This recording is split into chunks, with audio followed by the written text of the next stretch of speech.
전한 거룩한 복음입니다. 한 처음에 말씀이 계셨다. 말씀은 하느님과 함께 계셨는데 말씀은 하느님이셨다. 그분께서는 한 처음에 하느님과 함께 계셨다.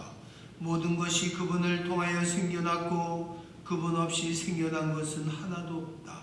그분 안에 생명이 있었으니 그 생명은 사람들의 빛이었다. 그 빛이 어둠 속에서 비추고 있지만 어둠은 그를 깨닫지 못하였다. 모든 사람을 비추는 참 빛이 세상에 왔다. 그분께서 세상에 계셨고 세상이 그분을 통하여 생겨났지만 세상은 그분을 알아보지 못하였다. 그분께서 당신 땅에 오셨지만 그분의 백성은 그분을 맞아들이지 않았다. 그분께서는 당신을 받아들이는 이들, 당신의 이름을 믿는 모든 이에게 하느님의 자녀가 되는 고난을 주셨다. 이들은 혈통이나 유격이나 남자의 욕망에서 난 것이 아니라 하느님에게서 난 사람들이다. 말씀이 사람이 되시어 우리 가운데 사셨다. 우리는 그분의 영광을 보았다. 은총과 진리가 충만하신 아버지의 외아드님으로서 지니신 영광을 보았다. 주님의 말씀입니다. 그리스도님 참여합니다. 교회 여러분, 참 예수님 성탄을 축하합니다. 옆에 분들하고도 인사합니다. 성탄 축하합니다. 평화를 빕니다. 축복을 전합니다. 주님, 지극히 높은 곳에서는 하느님께 영광, 땅에서는 그분 마음에 드는 사람들에게 평화. 고요하고 거룩한 날 예수님께서 허름한 마구간에서 태어나셨습니다. 마구간, 그 시대 오리게네스, 그 땅을 잘 아는 교부의 말에 의하면 마구간은 추위를 피해서 소, 양, 말들이 피신한 곳, 그곳에 가장 높으신 분이 가장 낮은 자세로 우리를 구원하시기 위해서 태어나십니다. 아주 자기 빈 마음으로 이 세상에 찾아오십니다. 이것을 우리는 잊지 말아야 합니다.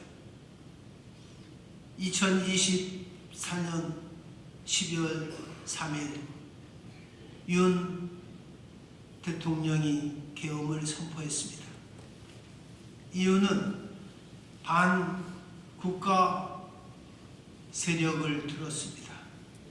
국회가 범죄자 집단의 속을 괴물이라면서 자기에게 반기를 드는 이들은 모두 척결하겠다는 그런 독선과 무기를 드러냈습니다. 계엄령의 저지선인 150명이 모이지 않도록 체포하고 끌어내려고 지시합니다.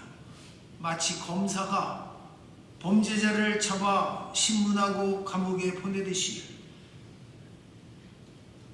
자신의 반대자는 군인들을 동원해 틀어막으려고 했습니다. 하지만 무도한 총칼의 공포 앞에서도 민주공화국의 성숙한 시민들은 당당했습니다. 비상계엄이 선포된 후 무장한 계엄군과 경찰보다 시민들이 먼저 국회로 달려갑니다.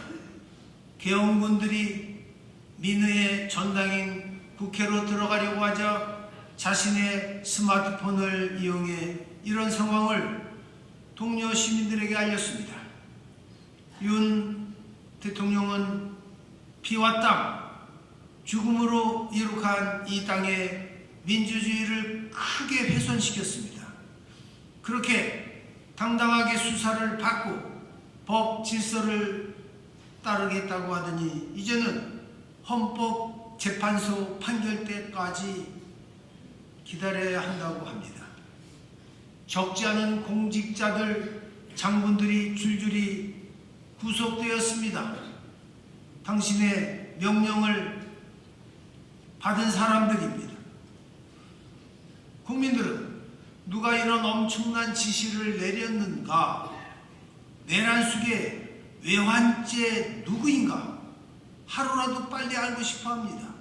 법 앞에 누구도 성역이 있을 수 없고 여기에 대통령도 국민의 한 사람으로 공정하게 수사받아야 할 것입니다. 헌정 질서를 파기하고 민주주의를 후퇴시킨 윤 대통령은 대한민국을 통치할 자격이 없습니다. 지금의 사회 혼란, 무질서를 안정시키는 유일한 길은 백배 사죄하고 진실함을 말하는 것입니다. 지금까지의 증인들 진술, 증언만 듣더라도 대통령은 국민들 앞에 섰고 대제해야 합니다. 국민의힘 국회의원들, 국민의 눈높이 정서와는 전혀 다른 길을 가고 있습니다. 끝까지 윤 대통령을 보호하고 함께하겠다는 판단부죠. 국민을 무시하는 당론은 앞으로 엄청난 국민적 반발과 역풍을 맞게 될 것입니다. 박근혜 대통령 때 탄핵을 보고 학습 효과를 얻어서 시간이 지나면은 보수 우파들이 우리를 다시 찍어줄 것이다. 착각입니다. 국민이 개, 돼지가 아닙니다. 국민의 대다수는 국회의원 여러분들이 지금 아마존 밀림의 추장, 아프리카의 족장만도 못하다고 생각하고 있습니다. 국민에는 안중이 없고 오직 당신들의 권력, 야망, 부귀 영화에만 관심이 있습니다. 알고 보면 당론이라는 명분을 거부하고 탄핵을 한 소수의 국회의원들이 탄핵으로 나라를 살린 겁니다. 그런데 탄핵한 국회의원들을 배신자라고 내쫓았습니다. 이번에는 국회의원 여러분들이 물러날 차례입니다. 국민들을 생각하는 국회의원이라고 뽑아줬는데 어떻게 대통령을 보호하는 국회의원이 되어야 합니까? 프란치스코 교황님은 정치가 가장 큰 사랑이라고 하셨습니다. 국회의원 여러분들은 정말 국민들, 지역 국민들을 위해 사랑과 관심을 가져본 적이 있느냐고, 무슨 일을 하셨느냐고 되묻고 싶습니다. 오히려 지금이라도 국회의원직에서 사퇴하는 것이 더 명예스럽다고 생각합니다. 왜 진흙탕에서 그렇게 볼상스럽게 서로 향해 싸움을 하느냐? 국민의 정서에 부합한다고 생각됩니다. 여기에는 진보, 보수, 여야 진영이 따로 없을 겁니다. 보수의 가장 큰 기둥, 지금 태극기 들고 광화문 집회에 나가시는 분들도 적지 않습니다. 나라를 생각하는 마음, 애국의 마음은 같습니다. 그런데 보수의 핵심이 무엇입니까? 민주주의 수호, 헌법과 국법 질서, 공산주의 타도 아닙니까? 한편 오늘의 사태가 일어난 것에 대해 야당인 민주당과 이재명 대표도 전혀 책임이 없다고 볼 수 없습니다.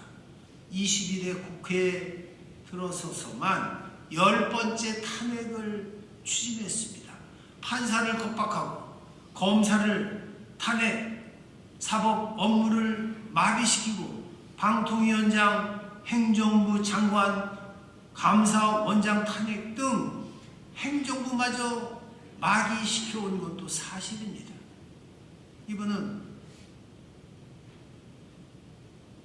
지금 7개 사건, 11개 혐의로 기소돼서 재판이 진행 중인데 위증교사 혐의가 있습니다. 검찰은 징역 3년을 구형했습니다. 공직선거법 위반 혐의가 있습니다. 징역 1년에 집행유예 2년을 선고받았습니다. 제3자 뇌물이 있습니다. 쌍방울그룹 대북 송금 과정에서 제3자 뇌물 혐의와 배임 혐의, 대장동 개발 사업 과정에서 4,895억 배임 혐의로 구속영장이 청구되었습니다. 이외에도 백현동 개발 사업 특혜 의혹, 대부분 혐의는 10년 가까이 된 일입니다. 이렇게 재판을 지연시키는 이유도 국민들을 잘 알고 있습니다. 여야 모두 지금 내로남불을 합니다.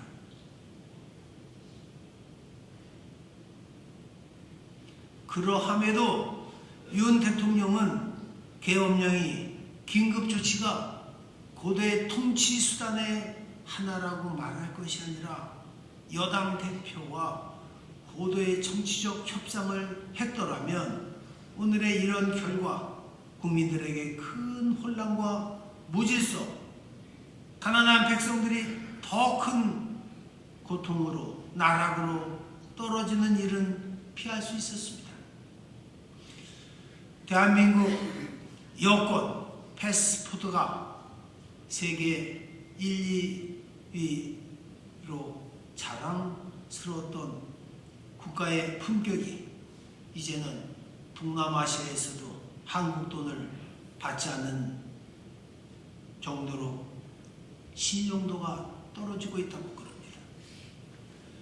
천주교 신자는 하느님이 부여한 양심과 성경, 그의 가르침에 따라 식결하고 행동해야 합니다. 비폭력 정신, 사회정의 실현, 민주주의를 향한 강한 연대감을 지녀야 할 것입니다. 성탄절인 오늘 가장 어리고 가장 작은 겸손한 모습의 마국간에 태어나신 아기 예수님의 성탄을 축하드리며 교우 여러분들과 가정에 주님의 은총과 축복이 임하시길 기원합니다. 할렐루야. 하늘 높은 데서는 하느님께 영광, 땅에서는 주님께서 사랑하시는 사람들에게 평화. 잠시 묵상하겠습니다.